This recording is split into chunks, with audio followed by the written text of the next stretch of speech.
See what's the over and under. Well, it's 5:40 now. Maybe 6.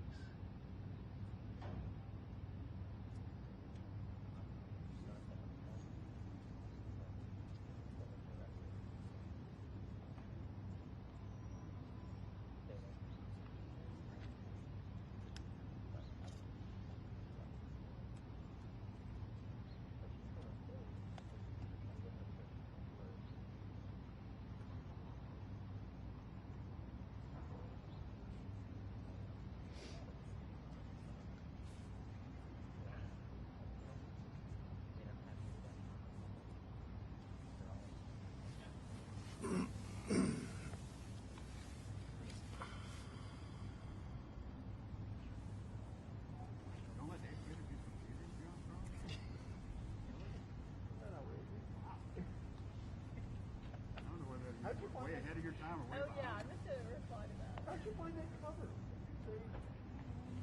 I didn't remember it was 250 ideas. That's a lot of ideas. Not relying on research technology advice. I made a really good argument. What was it? I don't have to think about it, but and of course the world followed it. We're toward the end of the magazine when then Richard Snow and Henry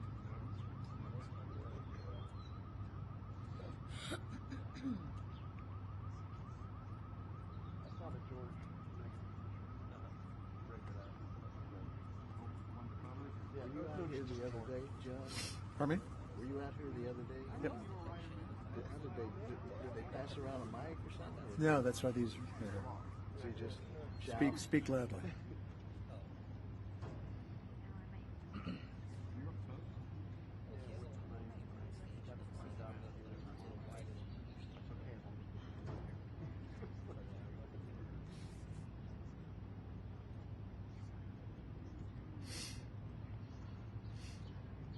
I'm going to suggest that they would do the weekly stand and another great thing. That would happen.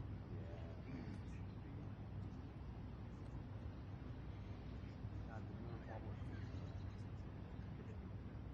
I was at that anniversary.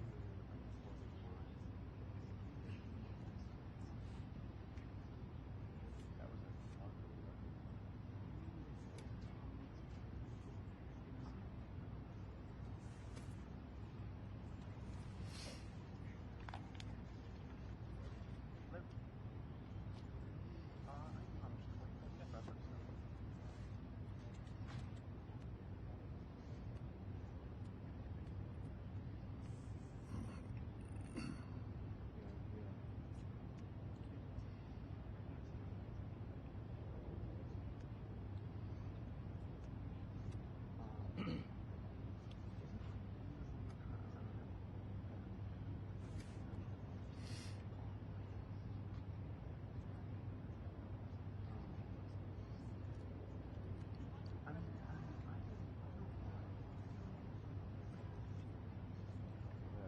Birx.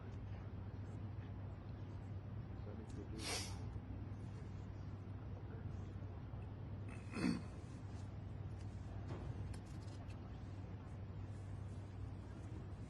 Sure. Yeah, because I like you said, I mean, Hello. But we can't see. I didn't know that. Put your puffy Go coat. right ahead. Put it on. Put it on. Oh, Yeah, that's all you need in this is to catch your death of cold. terrible. But I, you know, I'm not thought that far back. But,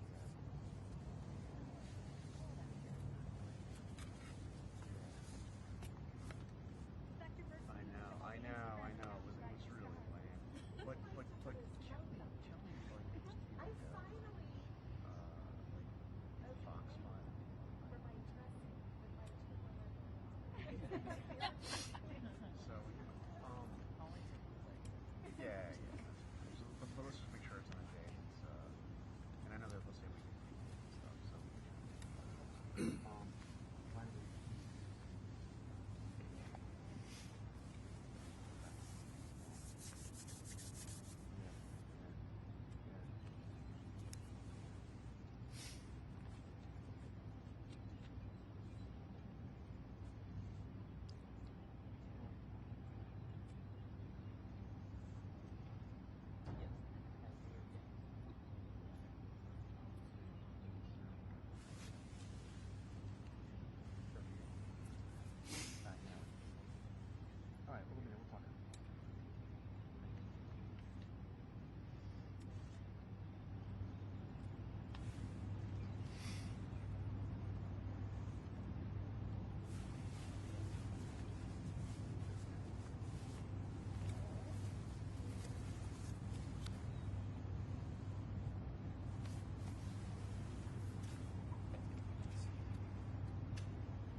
going to get cold here real fast. It already is.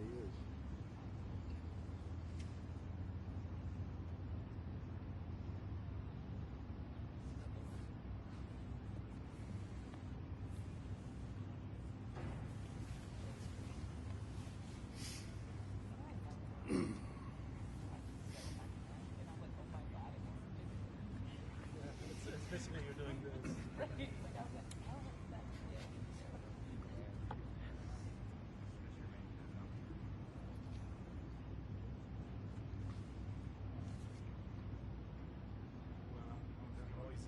trying to adjust them.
I just saw him in there wondering.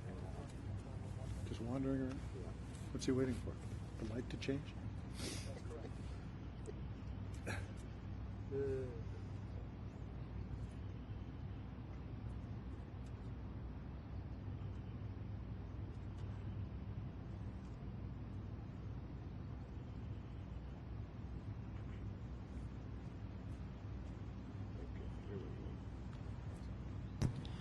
Ladies and gentlemen, the President of the United States, accompanied by the Vice President of the United States.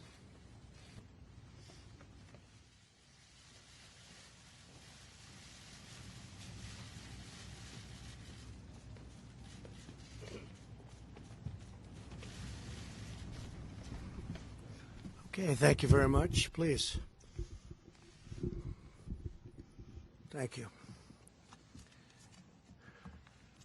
Big day today at the White House. All of American society is engaged and mobilized in the war against the invisible enemy. While we must remain vigilant, it is clear that our aggressive strategy is working, and very strongly working, I might add. New cases are declining throughout the New York metropolitan area. Cases in the Detroit and Denver metro areas are flat. Washington, D.C., Baltimore, Philadelphia, and St. Louis are showing great signs of progress, and new cases in Houston and New Orleans are declining. The battle continues, but the data suggests that nationwide we have passed the peak on new cases. Hopefully that will continue, and we will continue to make great progress. These encouraging developments have put us in a very strong position to finalize guidelines for states on reopening the country, which we'll be announcing. We're going to be talking about that tomorrow. We'll be having a news conference tomorrow sometime during the afternoon. We're going to be announcing guidelines, and we'll be talking about various states, and it's very exciting. It's been a horrible time to see such death and destruction, especially when you come out of what was the greatest economy in the history of the world, the greatest. There's never been an economy like what we had produced, but we'll produce it again. And I think we'll produce it again very fast.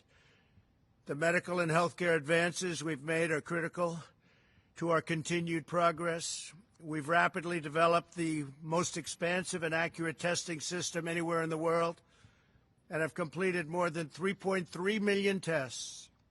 To date, we have authorized 48 separate coronavirus tests, and the FDA is working with 300 companies and labs to widen our capacity still further.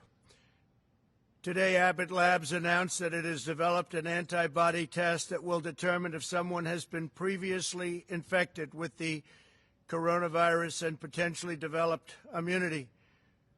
It's a great test. The company says these tests could be available to screen up to 20 million people in a matter of weeks. My administration is also distributing vast amounts of medical supplies to states across the country. Through Project Airbridge, which has been an amazing success, we have completed 44 flights, and these are flights of very, very large airplanes, massive cargo planes. 44 flights of critical supplies as of today, and an additional 56 flights scheduled in the near future. We have some very brilliant people working on this. It's logistically incredible what they've done, and we've also been working on this with the military. And these people have been, the genius of all of them together has been incredible to watch. In total, through all channels, the federal government has developed and delivered 39.4 million N95 masks, 431 million gloves, 57 million surgical masks, and 10.2 million gowns. We ordered 500 million masks, and they'll be coming shortly. And we've distributed 100 million masks.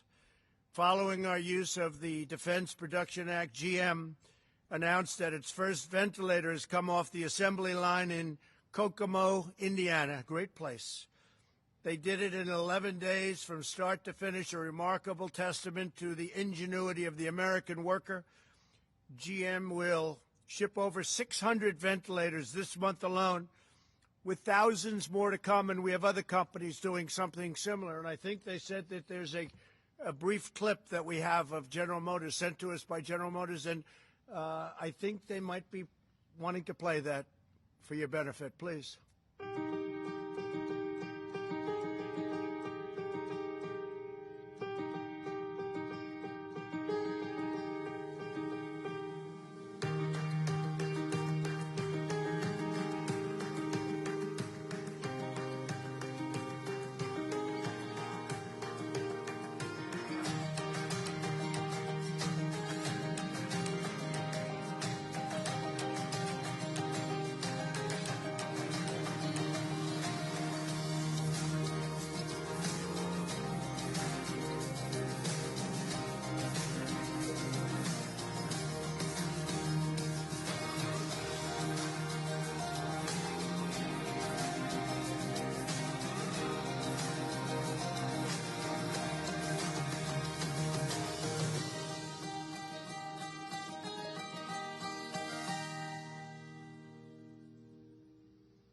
I know you got a little bit nervous when you saw there was a clip about ready to be played, but that was sent to us by General Motors, and we thought it would be a good one to play. It's amazing. It's, what they've done in a very, very short period of time.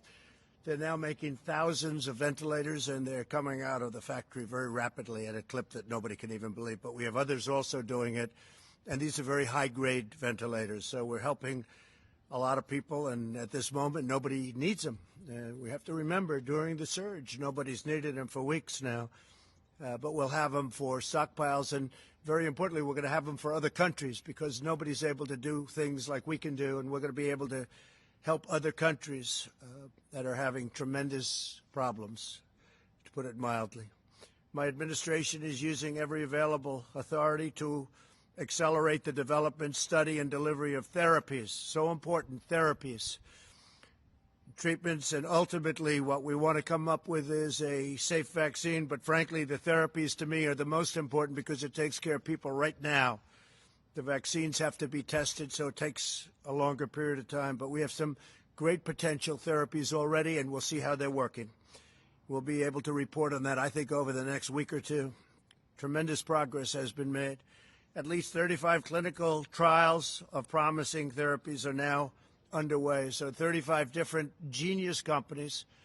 If you look at AIDS, if you look at Ebola, if you look at so many things, they've come up with the answers to so many things. You wouldn't have believed it, and we're very honored to be working with them.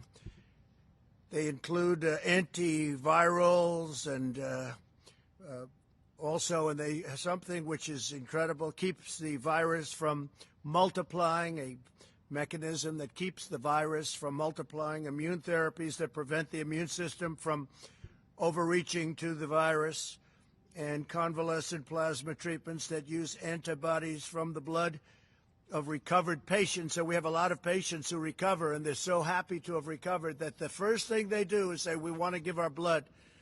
And they do that. It's incredible. We have thousands of people that are doing that. They recover. They feel they have an obligation because they've gotten such great care. And a lot of them didn't think they were going to make it. As the entire U.S. government works to combat the global pandemic, it is absolutely essential that the key positions at relevant federal agencies are fully staffed, and we're not allowing that to take place through our Congress. They're just not giving it to us. We have many, many positions that are unstaffed because we can't get the approvals. The Democrats are holding us up. We cannot get approval.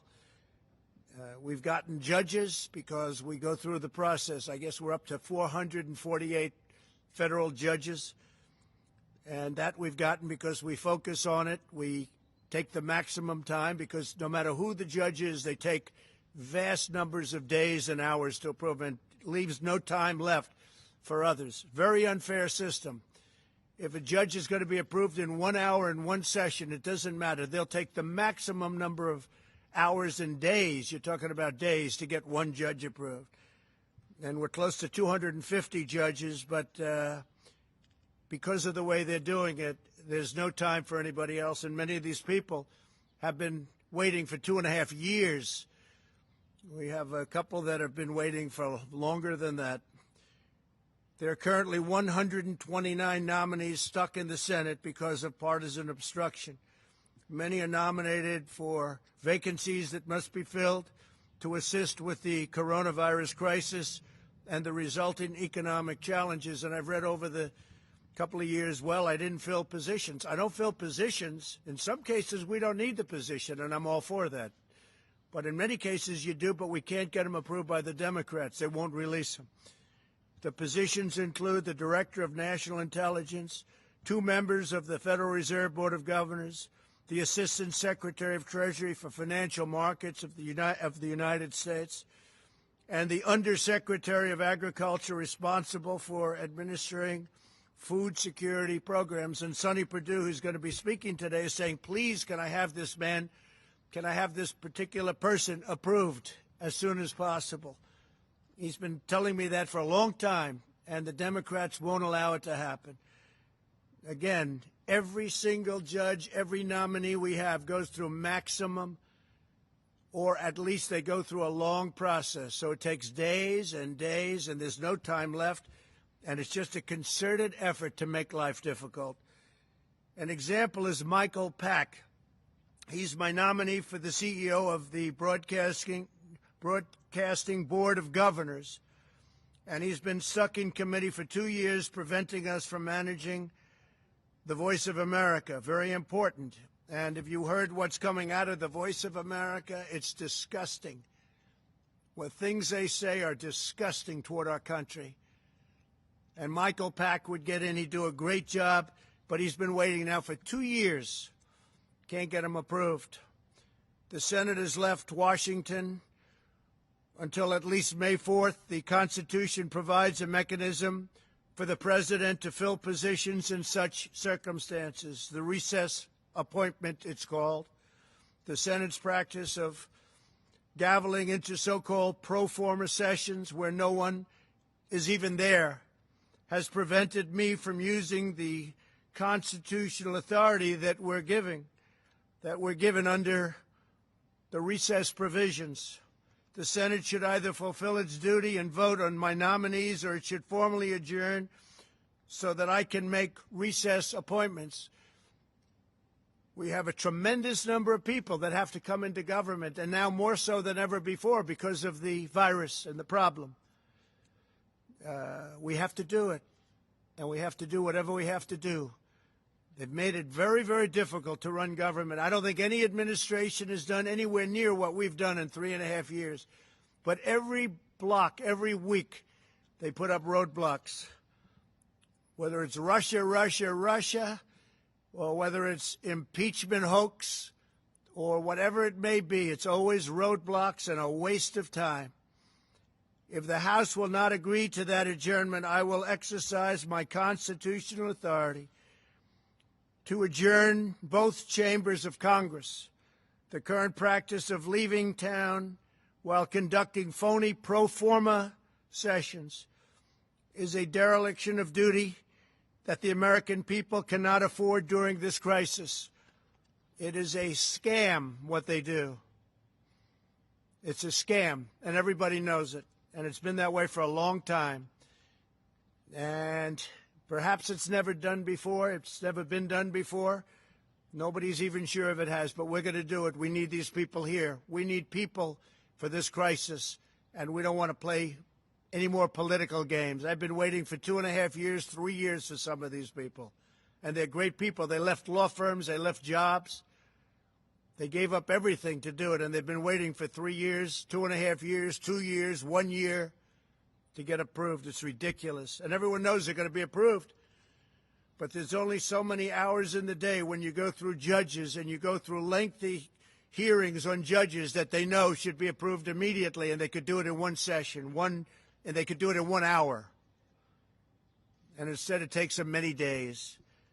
In order to advance the health and security of our nation, and all nations, as we announced yesterday, the U.S. government has put a hold on funding to the WHO, World Health Organization, pending a review of the organization's cover-up and mismanagement of the coronavirus outbreak. Over the objections of the WHO, we took decisive action and early life-saving action to suspend travel from China. They didn't want to do it. They were angry that we did it. It was early on. They were angry that we did it.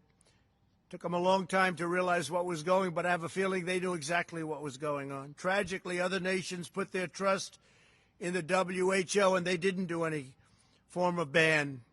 And you see what happened to Italy. You see what happened to Spain. You see what happened to France. WHO's guidance had failed to control their borders at a very crucial phase, quickly unleashing the contagion around the world. That was a horrible, tragic mistake, or perhaps they knew. I'm sure they didn't know the gravity of it, but perhaps they knew. Because if they knew the gravity, that would be an even worse offense. To ease the economic pain of millions of American families, we've now processed $300 billion in loans to more than 1 million small businesses through the Paycheck Protection Program. This action has saved millions of American jobs. It's been an incredible success, and they want to replenish it now, but again, the Democrats don't want to do that. This is money that goes to the workers of our country. Phase 1 was $350 billion, and now Phase 2, we want to do $250 billion. This goes to workers, and it goes to small businesses, so we can save all the small businesses around our nation. Mike McFarland from Nebraska recently said this historic relief has been a godsend for his small factory and the 136 Americans who work there. Save those jobs. Another small business owner, Tim Miller from Oklahoma, called the program a total lifesaver for his auto repair shops for employees. Stories like these underscore why Congress must replenish the Paycheck Protection Program immediately. The Republicans want to do it. They want to do it immediately. They want to do it now. And the Democrats are stopping it. A short time ago, CDC issued public health guidelines for critical industries. In a few moments, Agricultural Secretary Sonny Perdue will elaborate on how these guidelines apply to our nation's dedicated workers in the food processing profession, because it's a profession. It's incredible what they do. Food processing, and they're keeping our grocery stores full. The shelves are not bare like the shelves that I inherited when we took over the stockpile, the medical stockpile, where the shelves were bare. The cupboard was bare, I say. Tomorrow I'll also be leading a call with elected officials who will consult with my administration as we work to restore our economy to full speed.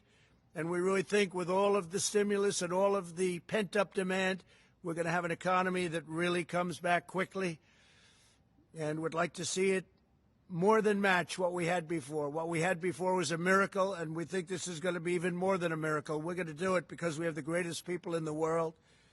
We'll also be speaking to America's governors tomorrow, and then we'll be announcing exactly what's happening. You already know we'll be opening up states, some states much sooner than others. And we think some of the states can actually open up before the deadline of May 1st. And I think that that will be a very exciting time indeed. Governors are looking forward. They're chomping at the bit to get going. Again, not all states are the same. They're very different. Some are having very little problem. Some have done such a good job that they have very little problem, and they're ready to go. So Vice President Pence and I will be speaking with the governors tomorrow. We'll be discussing procedures. Today I spoke with the leaders of many of our nation's most renowned companies and organizations on how to achieve the full resurgence of the American economy. My discussions included top leaders in health and health care, transportation, technology, financial services, food, beverages, hospitality, real estate, retail, agriculture, construction, energy, labor, manufacturing, and sports industries. We want to get our country open again. We want to have our sports leagues open. You want to watch sports. It's important. We miss sports. We miss everything. We want to get back. These experts and innovators provided extremely productive feedback on how to safely reboot our economy. They gave us a lot of great ideas. We spoke to a lot of very, very smart people. The highest of the high tech.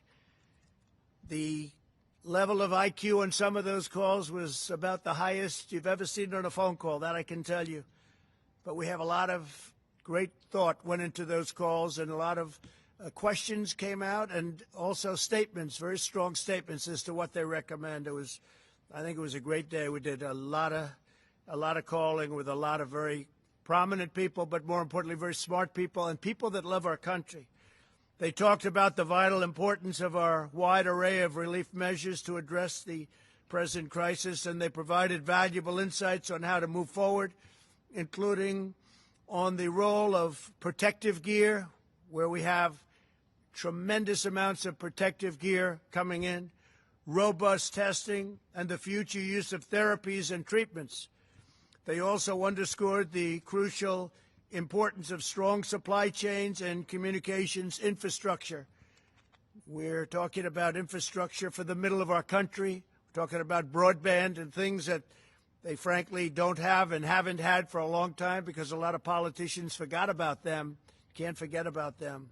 They're really the heart and soul. Can't forget about them. And we're talking about the telemedical. It's a new thing, and it's incredible what they've been able to do. This is an industry that's just growing, but it's grown by leaps and bounds over the last 5 weeks.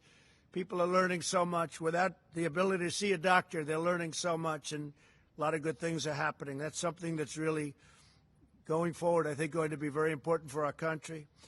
As we've seen throughout our proud history, America is never greater than when our people are working in unison toward a common goal. That's what's happening right now. We'll go ahead, we'll forge an even brighter future today than we had, and we'll be, along with other nations, hopefully, we're working with other nations, we'll be the comeback kids, all of us, all of us. It's incredible what's going on. I'm very proud of the people of this country. I'm very proud of the people I spoke to today. These are truly great, brilliant people, and we've gained tremendous insight. So tomorrow's going to be a very big day. We're going to be speaking with the governors. We'll have some information on some openings, and again, we'll have some openings that will exceed our expectations, and they'll be safe, they'll be strong, but we want to get our country back. We want to get our country back, and we're going to do it, and we're going to do it soon. With that, I'd like to ask Dr. Birx to come up and say a few words, and then Secretary Sonny Perdue, and then Vice President Pence. Thank you very much. Thank you. Thank you.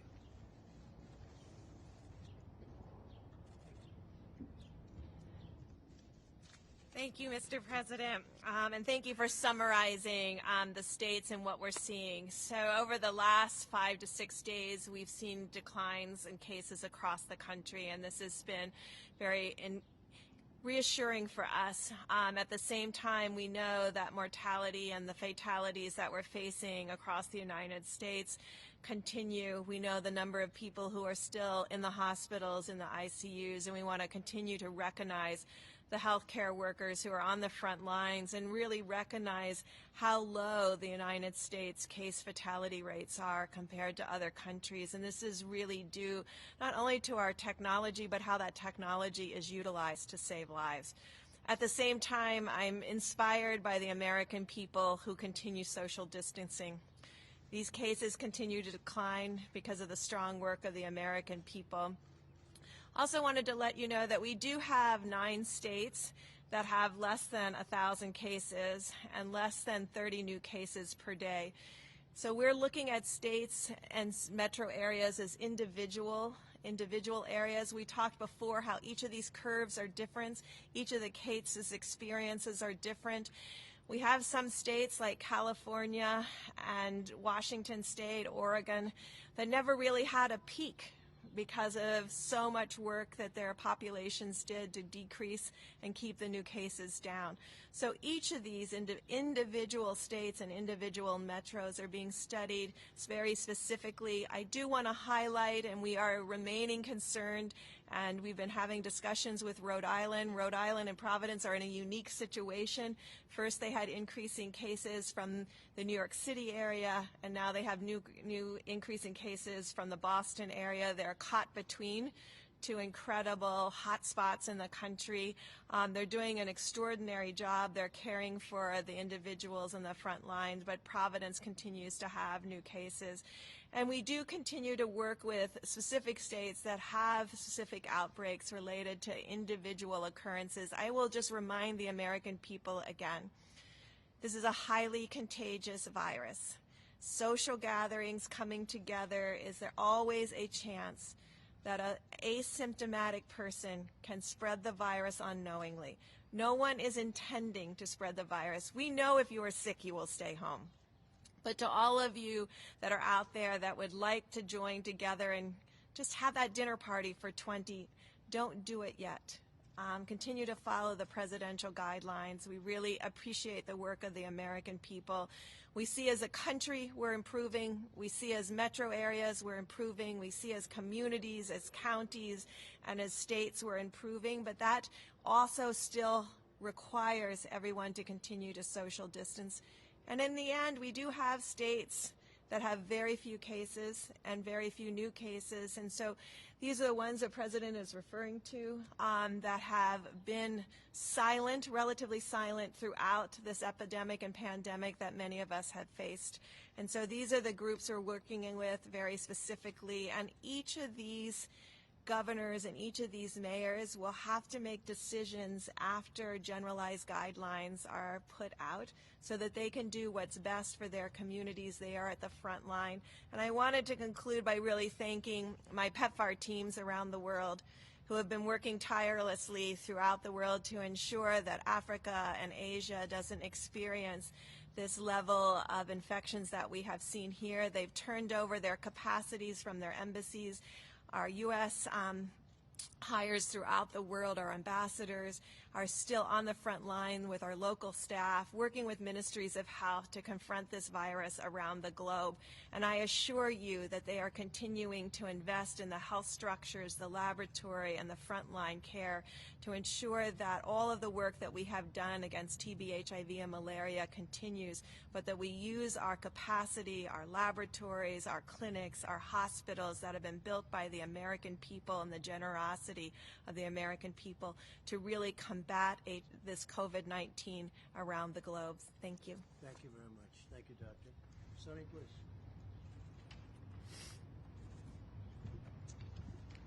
Thank you, Mr. President, for the opportunity to be here with you today. And I want you to know it's an honor to represent you in leading the Department of Agriculture and represent the constituency who are crucial in maintaining our nation's food security, enabling us to keep food on the table of our American families not only just food, but wholesome and safe food as well. I'd like to start my remarks today by echoing what my colleagues at the CDC have been saying regarding the health and safety of our essential employees across the United States. CDC's provided strategies there that aimed at helping our most critical workers, both in healthcare and in food processing, to quickly and safely return to work after potential exposure to COVID-19, provided those workers are symptom-free. And this guidance will help these critical industries in the food sector protect the health and safety of essential workers while keeping critical functions working throughout the COVID-19 response. As we know, any employee who develops symptoms while on the job should go home immediately, and the interim guidance is in line with CDC's recommendations for healthcare workers caring for those sick with COVID-19. So we appreciate the dedication and commitment of all the brave men and women working to keep their communities fed, and we will continue to work with the CDC to keep those individuals as safe as possible during these challenging times. In that vein, there's been a lot happening this week as COVID-19 is impacting food processing facilities, as you know. For Americans who may be worried about access to good food because of this, I want to assure you the American food supply is strong, resilient, and safe. And in fact, our food supply chain has shown tremendous agility in shifting production and logistics so suddenly from restaurant and institutional settings to retail settings. To all the employers out there in this sector, it's critical that you follow CDC guidelines and guidance and best practices to keep all of your employees and people safe and healthy. To employees and local public health officials advising them, the CDC has issued guidelines on how to mitigate a situation if you have a positive case in one of your facilities. We need our local health authorities and our state health authorities to do everything they can to balance the demand of keeping our facilities operational and our critical industries going, while at the same time keeping the health and safety of employees as a top priority, as well as our communities. So I want to also take this time to thank all of our critical, essential food supply chain workers. The entire country is counting on these patriotic individuals by doing the work in our food supply chain. These dedicated workers include, obviously, farmers and producers, but also processors, truckers, and grocery store workers, as you know. America's depending on what you have, the food we need to feed our families, and you're the ones who are making that happen. Thank you. As an entire nation, we're truly thankful for the work you're doing, and we recognize that you are the true patriotic heroes during this national emergency, along with our healthcare workers.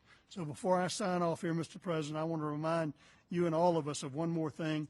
In the United States, we have plenty of food for all of our citizens. I want to be clear. The bare store shelves that you may see in some cities in the country are a demand issue, not a supply issue. The way food is prepared and packaged to be sold in a restaurant or a school is significantly different than the way it's packaged for you to buy in the grocery store. Our supply chain is sophisticated, efficient, integrated, and synchronized, and it's taken us a few days to relocate the misalignment between institutional settings and grocery settings. But that does not mean that we don't have enough food in this country to feed the American people. You might think of it as an interstate when it's flowing along well, and you have a crash at one place, it backs up, and that's what's happened in the food supply chain, but we're working through that. Yet through all this, our food supply chain has proven to be very resilient, just like American people. To the extent we have challenges, we have and continue to need to work through it all together, and we can and we will get through this with a whole of American approach, Mr. President, a critical partnership between state and local health officials, a management of companies, and the employees, and we will meet any challenges we face by working together. Thank you, sir, for the opportunity. Thank you very much. And before the Vice President comes up, I just wanted to say, speaking of Sonny, China has paid us billions of dollars, many, many billions of dollars in tariffs, which we've distributed some to the farmers because they were targeted. We have many billions of dollars being held by Sonny, and I've told him to distribute much of that money to the farmers. Our farmers were targeted, and now they're benefiting by the amount that they were targeted. And we are very honored to do that. And, Sonny, you're going to start that process very soon. You'll let the farmers know. Nobody can take advantage of our farmers. So we have a lot of money that we've taken in from China. We're going to be distributing that money from Sonny to the farmers. And there's tremendous money over and above that. That money was paid directly into the Treasury of the United States. This has never happened to China before. They never gave us 10 cents. Now they're paying us billions of dollars, and we appreciate it. So thank you very much, Sonny. Great job. Please. Mike, please.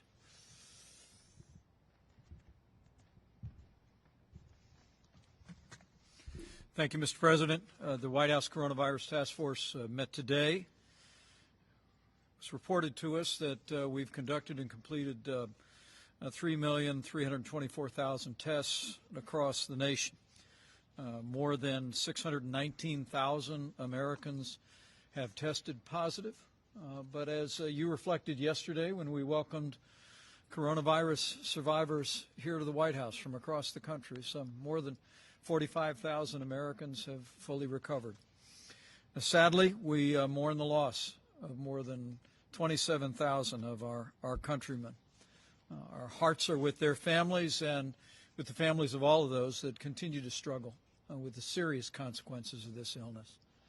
But as Dr. Birx just reflected, despite the heartbreaking losses, we're getting there, America.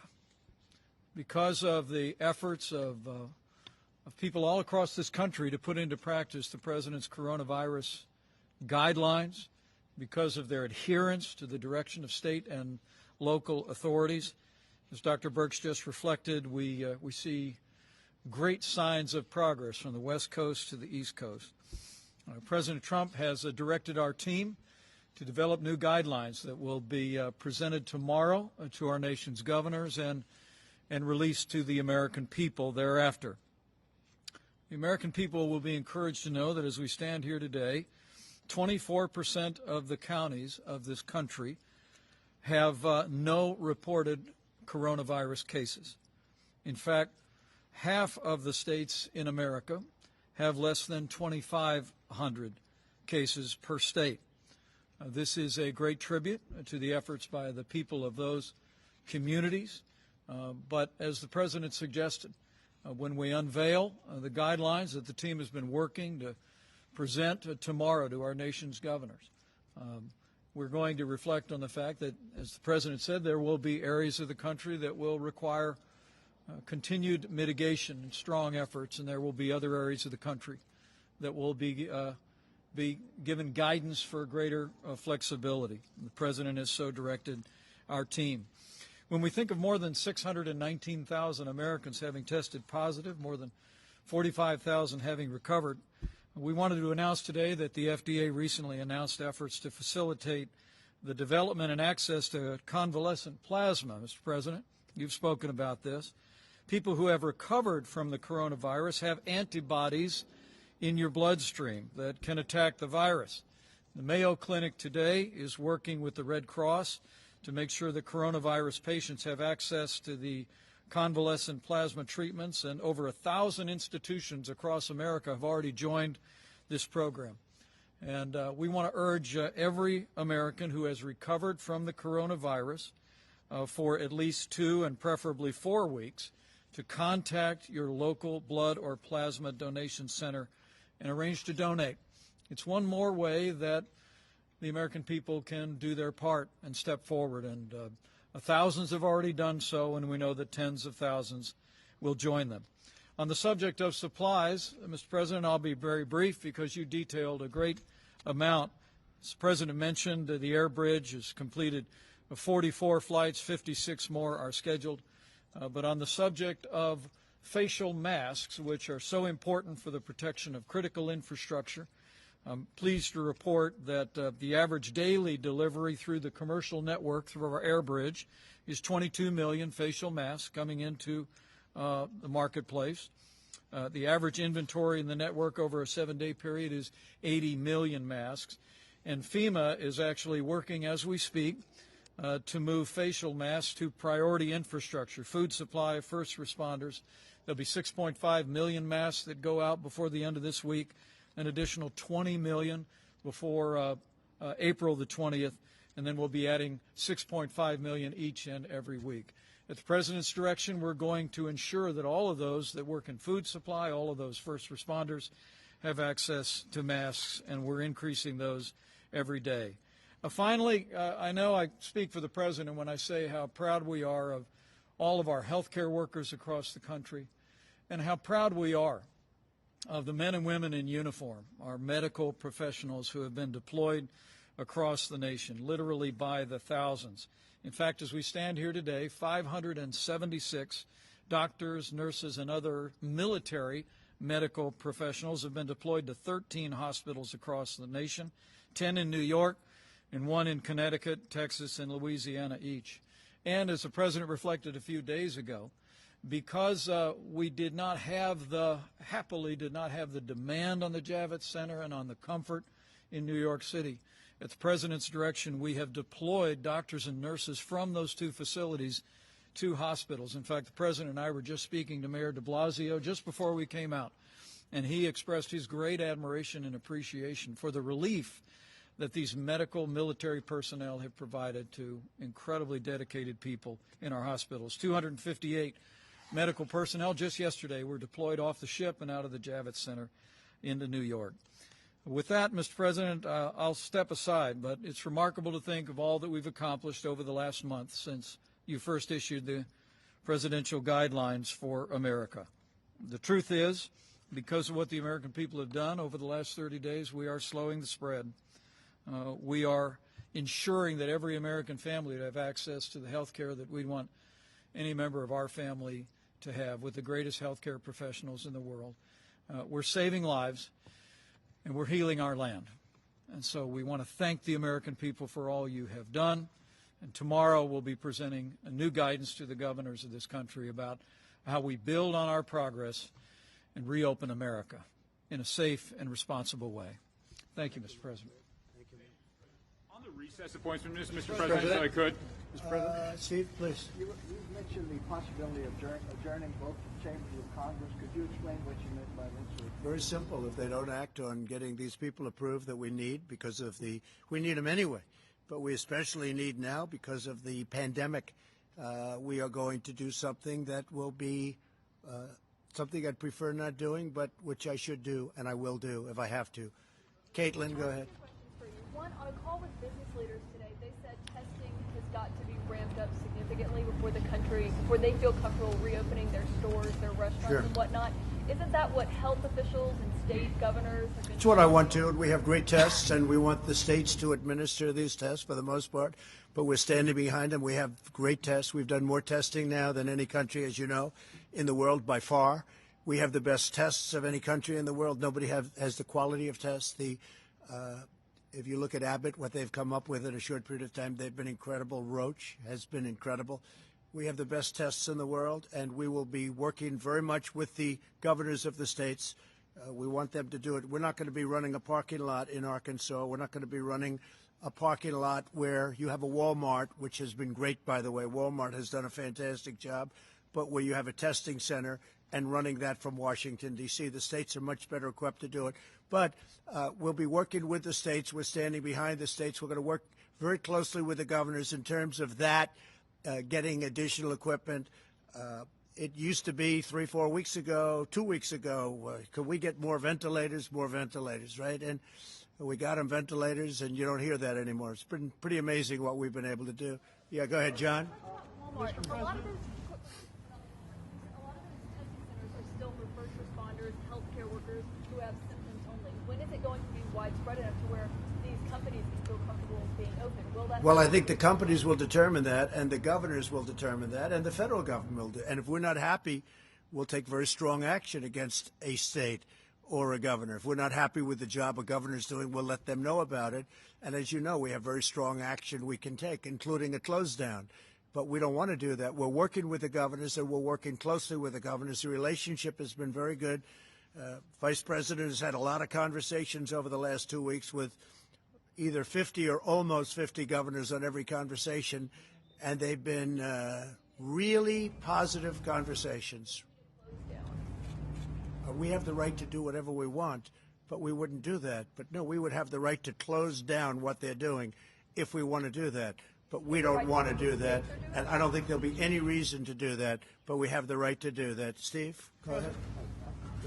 Go ahead. You got me already. Mr. President, why did you have your name added to these coronavirus relief checks? Well, I don't know too much about it, but I understand my name is there.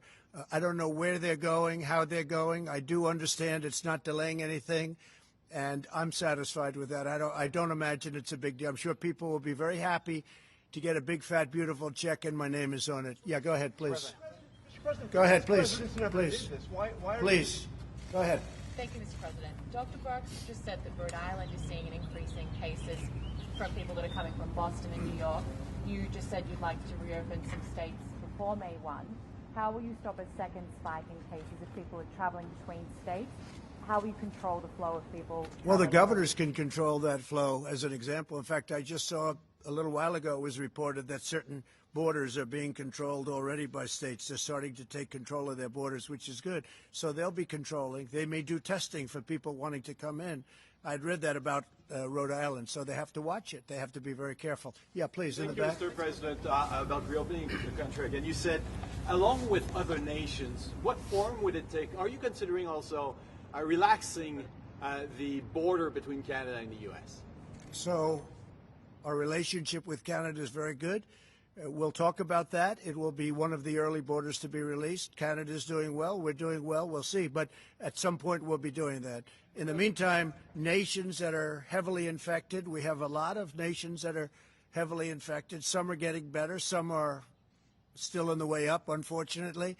We're keeping very strong borders with those nations. But with Canada, we are talking about different things. Yeah, please. Mr. President, you said the evidence suggests that nationwide we have passed the peak on new cases. What's your evidence for that? What are the numbers? Well, all we're doing is looking at the numbers. We're looking at our graphs. We're looking at our models. We're getting a great response from Deborah and from Tony and from many of the professionals that are working. We have great professionals working with us.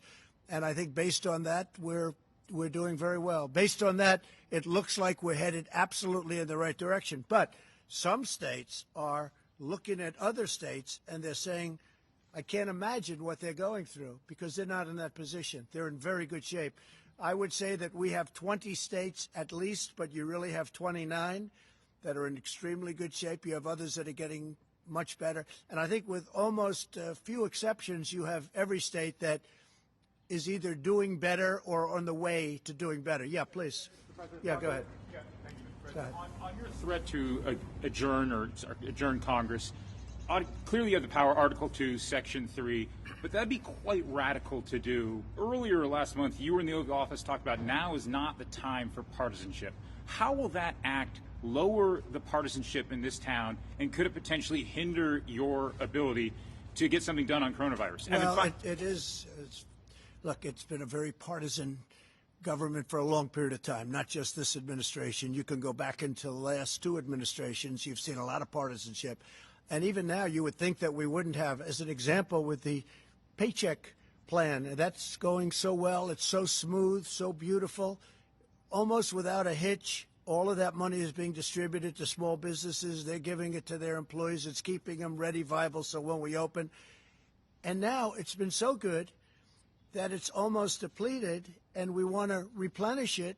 And we can't get the Democrats to approve it. And that's a program that they and everybody else admit that are great. So you do have partisanship. We have been trying for years to get people approved for positions. People have left. One man left a law firm. One man left a big chain. He was a very successful executive. He left.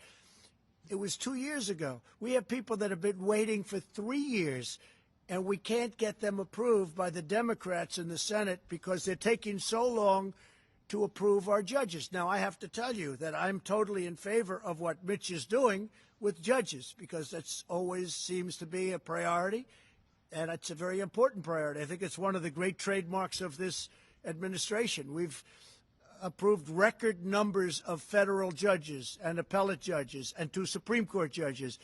But rather than approving somebody who's highly qualified, somebody that everybody knows is going to be approved, rather than going quickly, they take the maximum amount of time, whatever that time may be.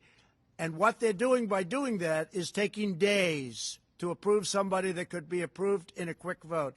People that get phenomenal reviews in committee are going maximum number of hours. And what they do is there's only so many hours in a day. Now, we could have said, let's stay. I would have been in favor of that. They didn't choose to do it. But I have a very strong power. I'd rather not use that power. But we have way over 100 people that we very badly need in this administration that should have been approved a long time ago. And one of them is the head of Voice of America. If you look at what they're doing and what they're saying about our country, it's a disgrace, the people that are running that.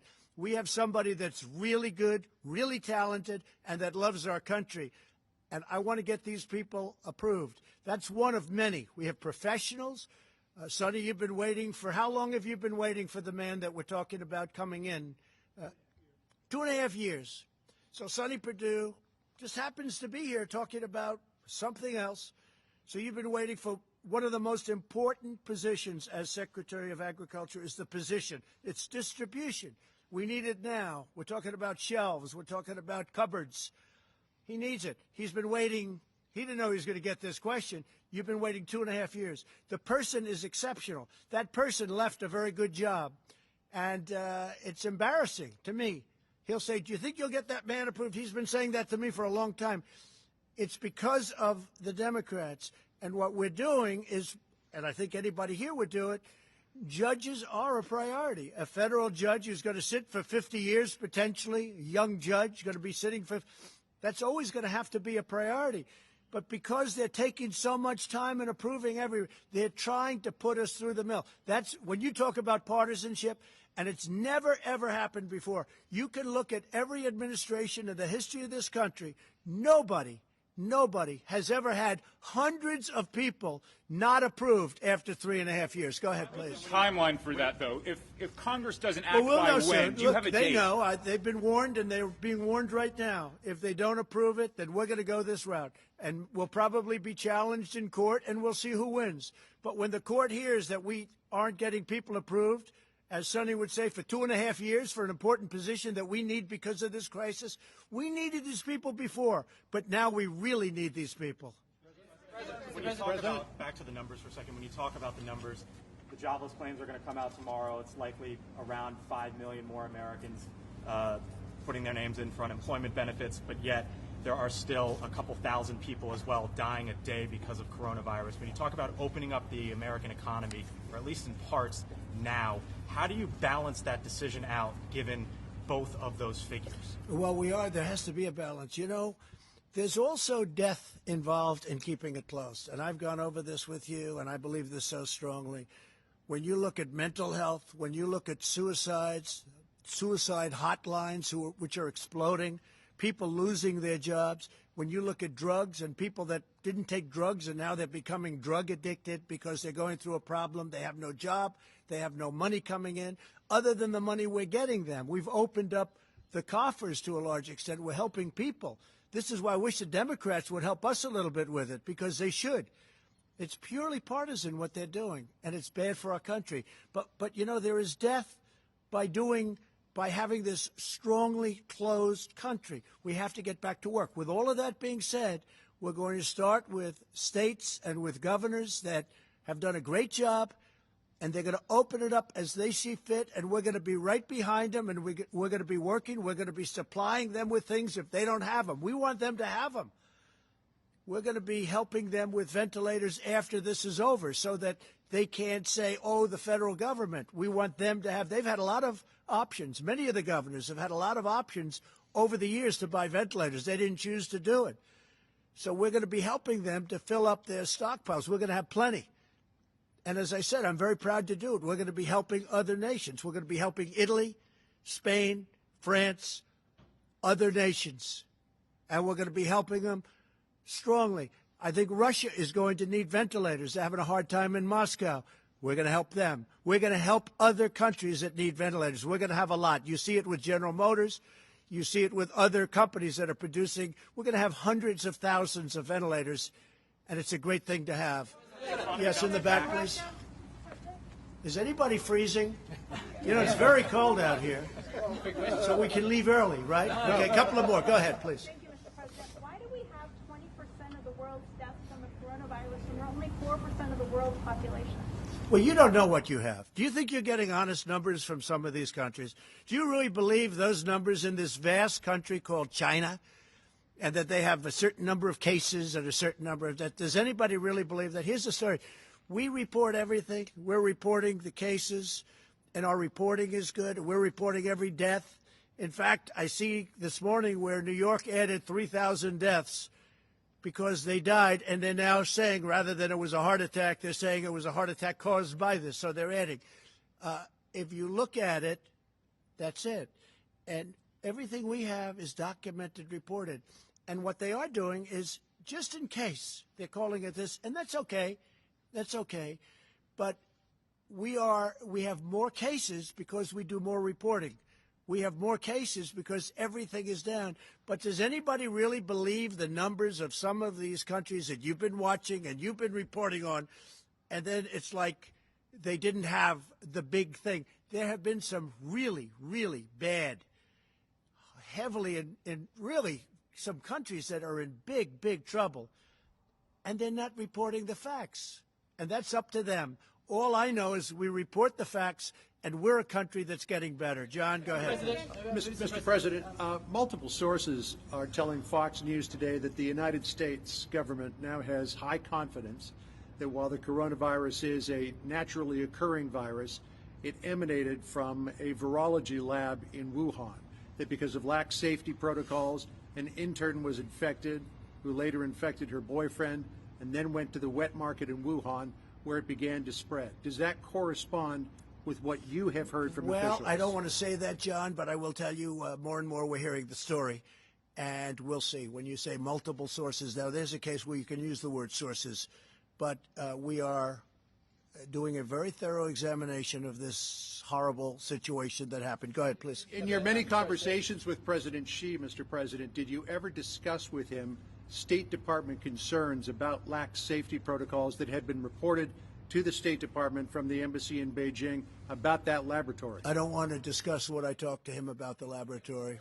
I just don't want to discuss it. It's inappropriate right now. Please, go ahead in the back. Tim Albier from Channel 9 Australia. There have been calls in our country for Prime Minister Scott Morrison to make funding for WHO conditional on reforms to the organisation. Wanted to get your thoughts on that, and if you had any advice for Mr. Morrison. Look, I feel very badly about the World Health Organization, but it's been a tool of China. It's been, as I say, totally China-centric. You take a look at everything that's happened, they've been wrong. I was all for it at the beginning. What do I know? I walked in, I said, World Health Organization, isn't that wonderful? And then you start to see all the mistakes. They didn't want us to close our borders to China, to Wuhan. Specifically, they didn't want our borders closed. You take a look, Mike was there, we're all there, and they're criticizing me for closing the border. I did that very early. By the way, I did that very early while Nancy Pelosi was trying to have in San Francisco parties in Chinatown because she thought it would be great. She wanted to show that this thing doesn't exist. These are people, I'll tell you, we have some politicians on the other side that don't know what they're doing. If you look at timelines, you got to look at some timelines. But the World Health Organization, just like the World Trade Organization, I'm telling you, I call them, they have been treating the United States for decades so badly, and they've been so in favor of China. China took off when it joined the World Trade Organization because of what's happened. Think of it. They're considered a developing nation, and because they're and we're not. Well, we're a developing nation, too, in my book, okay? We're developing, too. But the fact is, we have been treated so badly by these organizations, and believe me, I'm looking at that one too. We're winning a lot of lawsuits right now that we never won before in the past. We're winning a lot of money that we never won in the past. That's with the World Trade. But with the World Health Organization, what's happened there is a disgrace. Here's the other thing. We pay $400 to $500 million a year. China's paying $38, $39, and $40 million a year. And it's like they control this group. I could do that, too, if I want to devote full time to it or have some very capable people dealing with Dr. Tedros, okay? I could do it, too. I could do very well with that. But there's something going on. There's something going on that's very bad. Now, the $500 million that we save, we're going to make a determination over a little period of time. But they're going to either have to make massive changes. I don't even know if they're going to be able to do that. Or we're going to give money to people. We want to help people.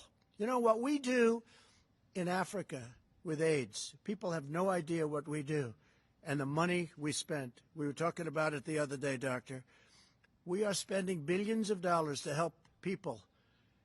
In the case of one that Dr. Birx is very much involved in, AIDS, billions of dollars. And you know what? It's a great thing. Nobody talks about it. Nobody gives us credit. We do that, and we do it very directly. But we're spending billions of dollars to help people live, and all over the world. But we're spending $500 million to the World Health Organization, and there's something very bad going on. And you know what? I've gotten very much involved. It's been going on for a long period of time, and we don't want to be the suckers anymore. So it's cold out. We will talk to you tomorrow. Big day tomorrow. Very big day. Thank you. President, if Dr. Tedros is removed, would you change your mind? That's a good question.